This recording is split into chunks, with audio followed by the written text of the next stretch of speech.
Au nom du Père et du Fils et du Saint-Esprit. Amen. Jésus, tu es mon Dieu. Je crois de tout mon cœur que tu es ici et que tu m'écoutes. Je t'aime, je t'adore. Je te demande pardon. Aide-moi à faire un bon moment de prière. Avec toi, le Père et l'Esprit Saint. Avec Marie, Joseph et mon ange gardien. Il y a quelque temps, parmi les 1000 choses que je reçois sur WhatsApp et que je n'ai pas habituellement le temps de regarder, eh bien, j'ai reçu une vidéo. C'était une vidéo d'un peu moins de 4 minutes. Une dame chilienne, psychologue, qui parle dans une salle de cours, invitée peut-être à donner une conférence, et elle raconte l'histoire d'un homme aveugle de 40 ans qui est venu une fois à son cabinet avec une forte dépression. Et à la fin de la première séance, elle lui a demandé à ces messieurs de noter toutes les bonnes choses qui lui arrivaient chaque jour. Eh bien, voilà, il est parti et par la suite, cette psychologue s'est dit « Mais non, il ne va pas réussir. Il ne va pas réussir à faire cette tâche.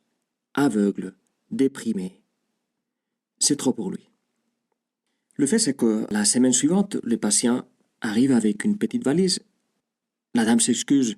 « Écoutez, parfois je suis un peu impatiente. Vous voyez, j'aime voir les gens avancer, mais peut-être c'est que je vous ai demandé. Là, c'était trop difficile pour vous. » Mais non, il dit « En fait, je fais la tâche. » Et là, il sort 4 cahiers de sa petite valise. Et la dame, mais c'est quoi ça? Ben, c'est la tâche que vous m'avez donnée. Mais 4 cahiers? 4 cahiers avec que de belles choses? Écoutez, vous êtes plus mal que je ne l'ai pensé. Mais non, dit-il, moi je vais beaucoup mieux.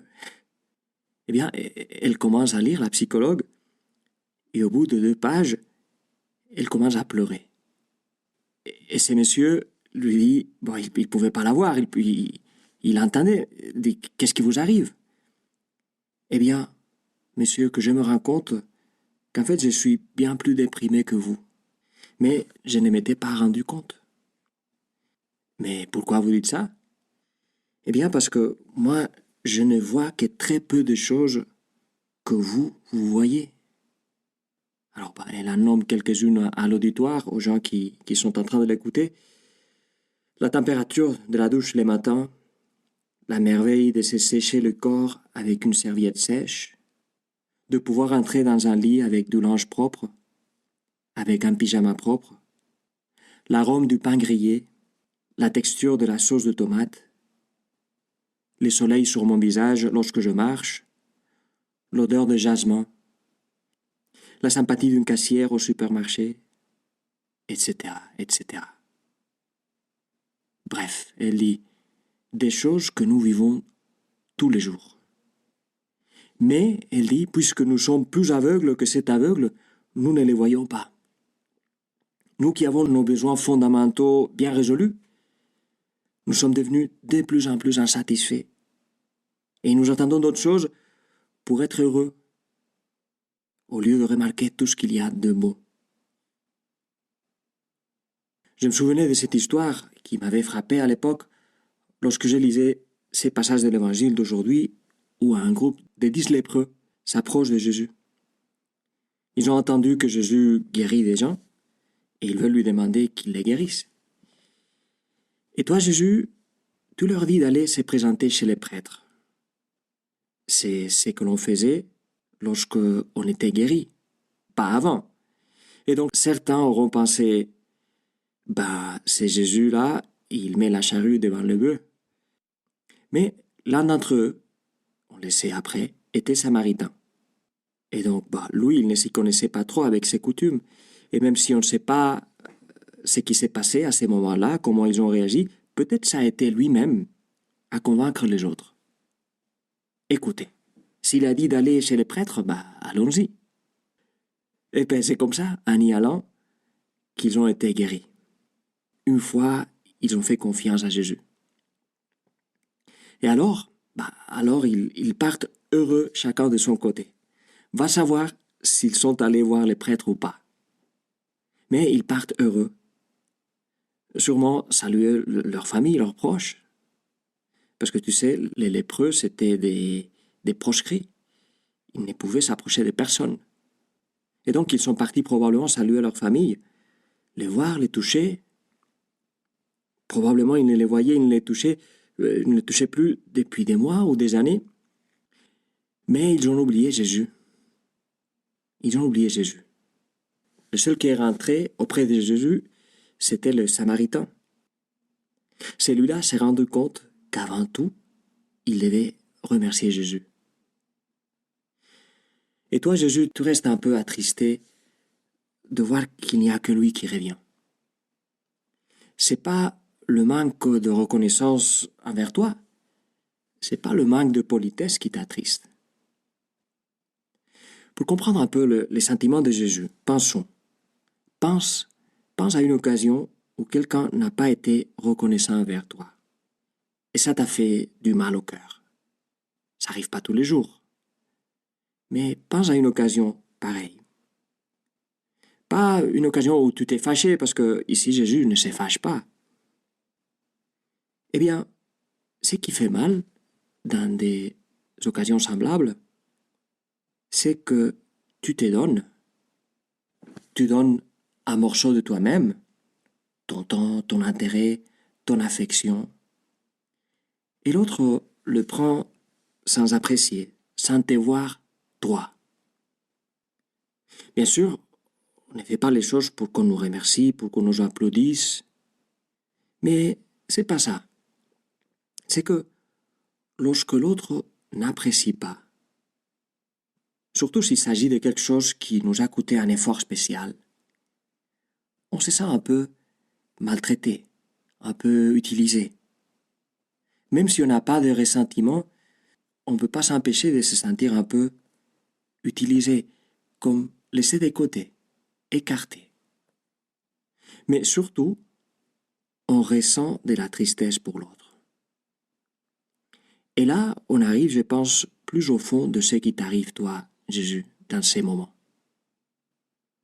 Parce que lorsqu'on fait un don à un autre, il y a un rapport qui s'établit. À nouveau, c'est pas qu'on veuille que les gens aient un dossier de ce qu'on leur donne, ou que nous l'avons nous-mêmes, ou qu'on veuille qu'ils viennent nous remercier 1000 fois une faveur. Mais c'est un fait. Lorsque tu donnes, lorsque tu te donnes, il y a une partie de toi chez l'autre. Il y a ton don chez l'autre. Et donc, s'il est reconnaissant, il gardera la relation, il la soignera, même s'il ne te voit plus jamais. Par exemple, il soignera cette relation en priant pour toi. Il n'oubliera pas.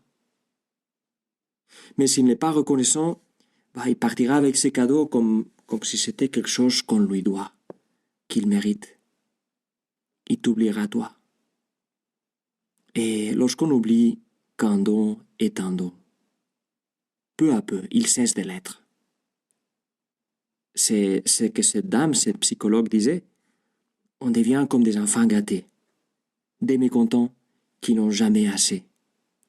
On commence à se plaindre, à se pourrir la vie, à pourrir celle des autres. C'est triste d'avoir des dons et d'oublier qu'ils les sont. C'est comme ne pas savoir qui nous sommes, comme perdre notre identité. Parce que nous, toi et moi, nous sommes la somme de beaucoup de dons, de beaucoup de temps, de ressources, d'affection. Dans notre vie, Jésus, il y a tout qui est don. Ton don. C'est vrai, beaucoup de ces dons nous viennent à travers d'autres, mais derrière les autres, c'est toujours toi. Parce que c'est toi qui les mets à nos côtés. Voilà donc ce qui t'a attristé et ce qui t'attriste chaque jour lorsque je ne suis pas reconnaissant. De voir que j'oublie si facilement tout ce qu'il y a de toi à moi. Et que parfois, alors je n'ai pas à toi que pour me plaindre de ce que je n'ai pas, comme un enfant gâté. Un ami prêtre m'a conseillé une fois quelque chose qu'il fait tous les soirs. Lorsqu'il se recueille quelques instants pour réfléchir avec Dieu à sa journée, pour faire ce qu'on appelle aussi l'examen de conscience, il se pose la question: combien ai-je remercié Dieu aujourd'hui? Depuis qu'il m'a dit ça, j'essaye de le faire aussi tous les jours. Et lorsque je constate, et c'est la plupart des fois, que j'ai remercié trop peu, eh bien je profite à ces moments-là pour le faire. Je ne réussis pas à remplir 4 cahiers, mais peut-être un jour, je vais y arriver. Essaye toi aussi. Merci Jésus. Merci encore une fois pour ce moment de prière. Avec toi, le Père et l'Esprit Saint. Aide-moi à comprendre ce que tu as semé dans mon cœur, à le faire pousser et à en partager les fruits autour de moi. Marie, Joseph, mon ange gardien, accompagnez-moi toujours sur les chemins.